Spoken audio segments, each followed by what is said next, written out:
परिवार के शाहजादे के सलाहकार, इस शाहपीर परिवार के शाहजादे के पिताजी के भी सलाहकार, उन्होंने कुछ समय पहले कहा था, और ये परिवार उन्हीं की बात मानता है। उन्होंने कहा था कि हमारा देश का जो मिडिल क्लास है, मध्यम वर्गीय लोग हैं, जो मेहनत करके कमाते हैं, उन्होंने कहा उन पर ज्यादा टैक्स लगना चाहिए। ये इन्होंने पब्लिकली कहा है। अब ये लोग उससे भी एक कदम आगे चले गए हैं। अब कांग्रेस का कहना है कि वो इनहेरिटेंस टैक्स लगाएगी।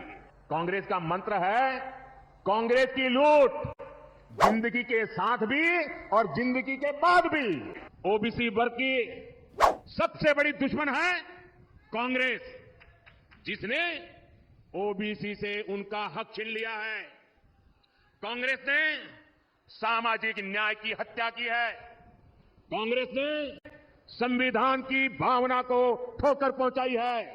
कांग्रेस ने बाबा साहब का घोर अपमान किया है।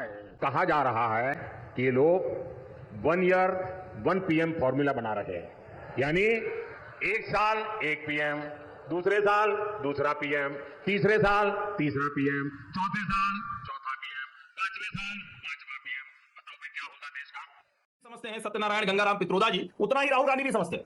उदाहरण के लिए वो लगातार, मैं इसको अगर इस तरह से कहूं कि Rahul Gandhi wants to create class struggle within Indian society, ये करने की कोशिश कर रहे हैं। मार्क्स और लेनिन के चेले जो करने का दुस्साहस नहीं कर सके, वो एक दूसरे से लड़ाने की कोशिश कर रहे हैं। और जो वो कह रहे हैं, जरा मैनिफेस्टो देखिए, और मैनिफेस्टो के देश के अलग अलग शहरों में कांग्रेस ने लॉन्च किया। ऐसा ही एक लॉन्च तेलंगाना के हैदराबाद में हुआ था, जिसमें राहुल गांधी ने कहा था हम एक्सरे करेंगे, फाइनेंशियल और इंस्टीट्यूशनल सर्वे करेंगे, इस वर्ग के पास कितना धन है वो पता करेंगे, और उसके बाद फिर हम क्रांतिकारी काम करेंगे। तो आज सामाजिक न्याय सम्मेलन था जवाहर भवन में दिल्ली के, और वहां भी राहुल गांधी ने वही बात दोहराई है। ये आइडिया खतरनाक है। जिस समय देश में दुनिया भर की कंपनियां यहां मौके तलाशने आ रही हैं, उस समय आप इस तरह का टैक्स टेररिज्म करने की बात कर रहे हैं। उस समय आप कह रहे हैं कि हम देखेंगे किस क्लास के पास, किस सेक्शन के पास कितनी रकम है, और उसको इक्वली डिस्ट्रीब्यूट कर देंगे। वेल्थ रीडिस्ट्रीब्यूशन जैसा आइडिया, ये मैं फिर से कह रहा हूं, कम्युनिस्ट आइडिया है, जिसको कम्युनिस्ट डिक्टेटर कंट्रीज करती है। भारत के लोकतंत्र में इसकी जगह नहीं है। हमारे बाप दादा की संपत्ति को कोई सरकार हाथ नहीं लगा सकती है। ये सोचने वाले खत्म हो जाएंगे। जो कह रहे थे उससे भी तो नुकसान ही हो रहा था, उससे भी तो नुकसान ही हो रहा था तहसीन। जो असली आइडिया, ओरिजिनल आइडिया है, ये तो टॉपअप है,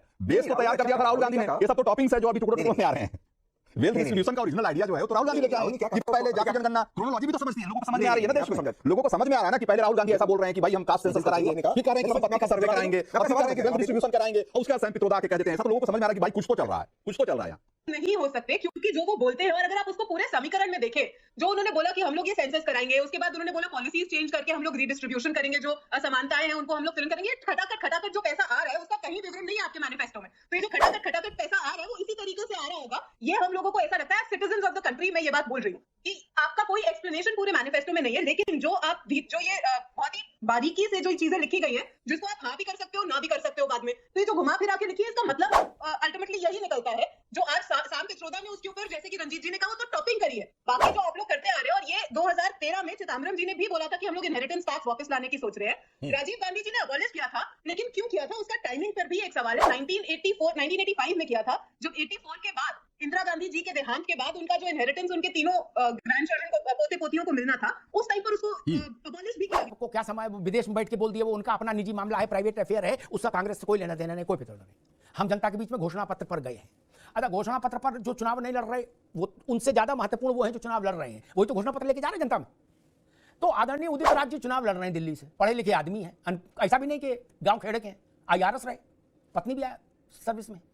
उनने कहा जो पित्रोदा ने कहा वही सही है, मेरा भी विचार वही है, और मेरे विचार को पित्रोदा की तरह निजी ना कहा जाए।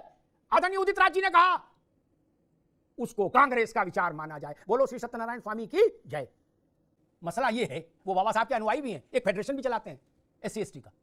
अब उनको लटियाओ नहीं ना, उनके पास कवच है। हालांकि राहुल जी ने हम लोगों को बताया था, जनार्दन किया था कि पित्रोदा भी बढ़ई है।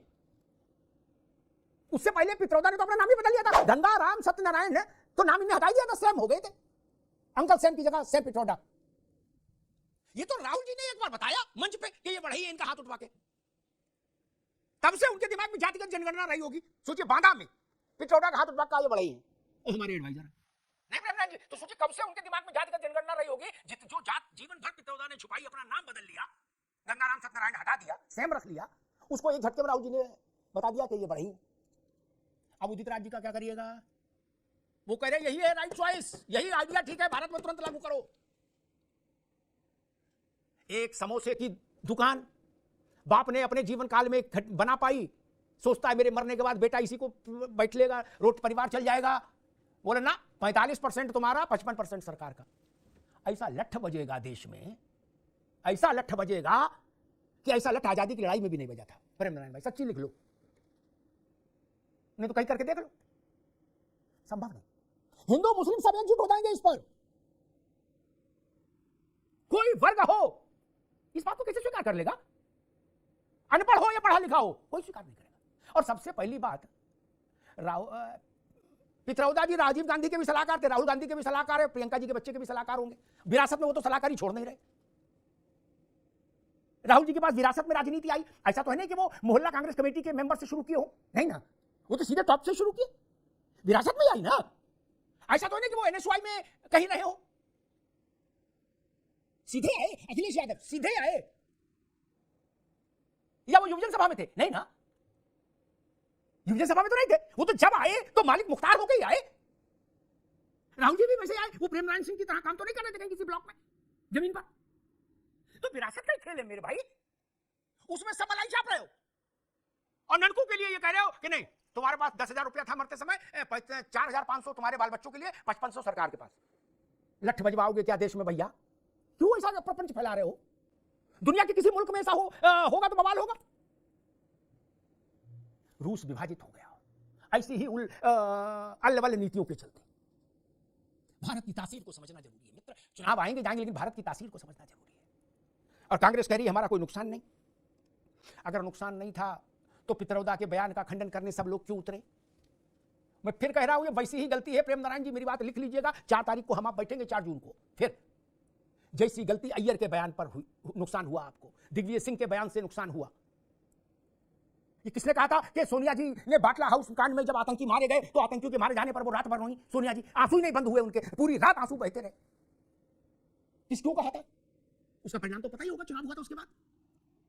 आज तक वो चीजें आपका पीछा कर रही थी, आप ये नया सुतली बम ले आए, ये भी चला दिया, और वो भी एन चुनाव के वक्त। आपको अंदाज है कि जब ये बात नीचे तक जाएगी, गांव तक, और गांव में जब 10 लोग एक साथ बैठेंगे, वो कहेंगे भैया ऐसा हो जाएगा, तो क्या सीन बनेगा?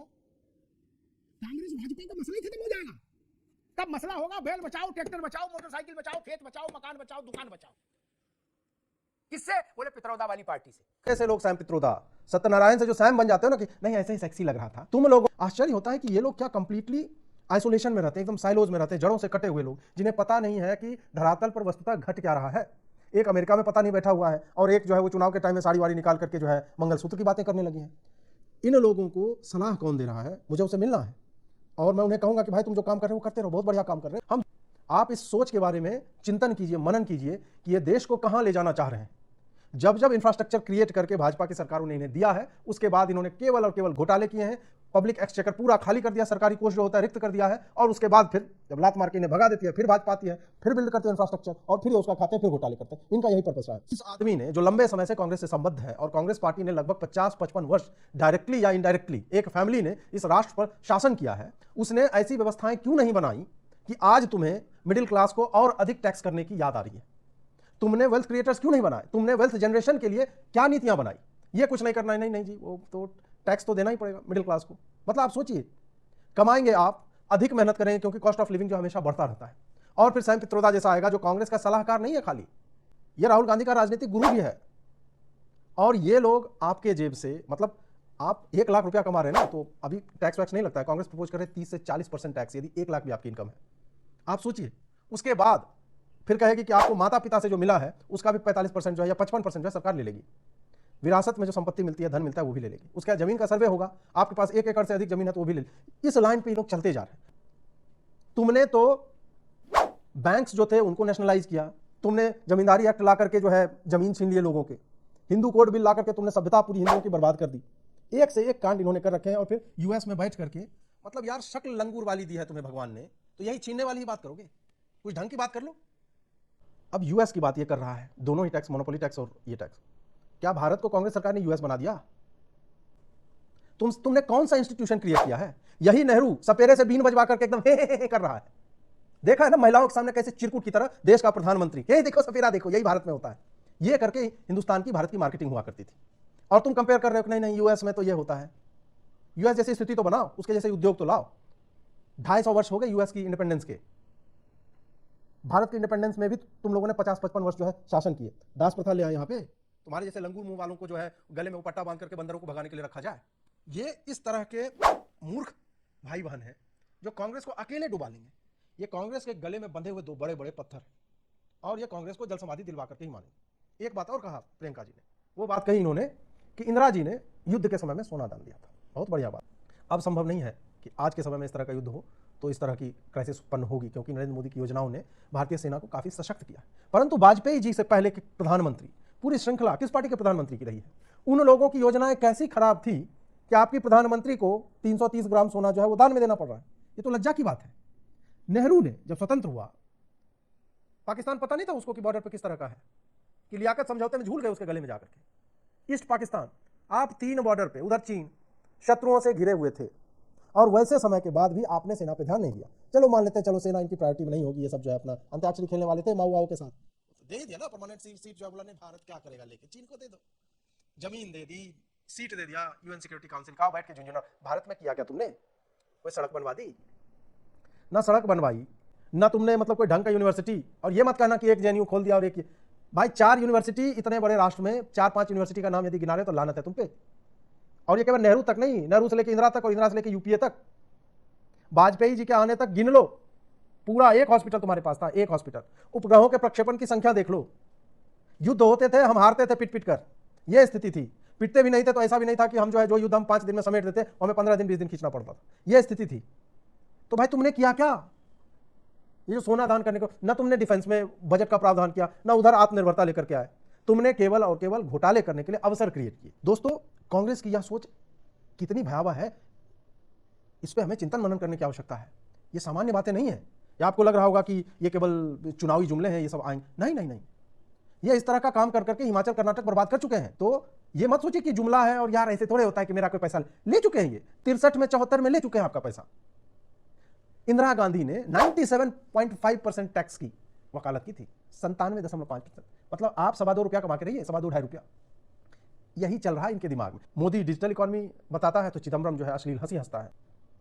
जब मोदी जो है चंद्रयान की बात करता है तो उसकी क्या जरूरत थी? जीडीपी ऊपर जा रही तो नहीं, आपने तो डेटा फज कर दिया है। आईएमएफ कुछ बढ़िया बोला नहीं, उसकी तो अध्यक्ष जो संघी है। इस तरह की बातें ये लोग करते हैं क्योंकि इनके पास स्वयं के दिखाने के लिए कभी भी कुछ भी नहीं रहा है। आज भी ये बहुत करते हैं तो नेहरू तक चले जाते हैं। जब मूलभूत सुविधाएं जो है मोदी दे रहा है, जब 25 करोड़ लोगों को निर्धनता से बाहर निकाला गया, भारत से एक्सट्रीम पॉवर्टी जो है उसका समूल जो है नाश कर दिया गया है, तब ये लोग जो है कि नहीं हम महालक्ष्मी योजना से 1 लाख रुपये हर गरीब महिला को देंगे। कहां से दोगे? ये बहुत ही स्कीमिंग इंडिविजुअल्स हैं। ये देश को डुबाने के लिए कहीं पे भी ये कुछ भी कर सकते हैं ये लोग। इस कारण से बाहर निकलिए, वोट दीजिए, नहीं तो ये पप्पू पिंकी देश को खा जाएंगे। ये लंगूर मुंह वाला जो है ना, अंग्रेजी में क्या क्या बोल करके किस तरह की बातें कर रहा है देखिए। और ये उनका एडवाइजर है, सलाहकार है उनका।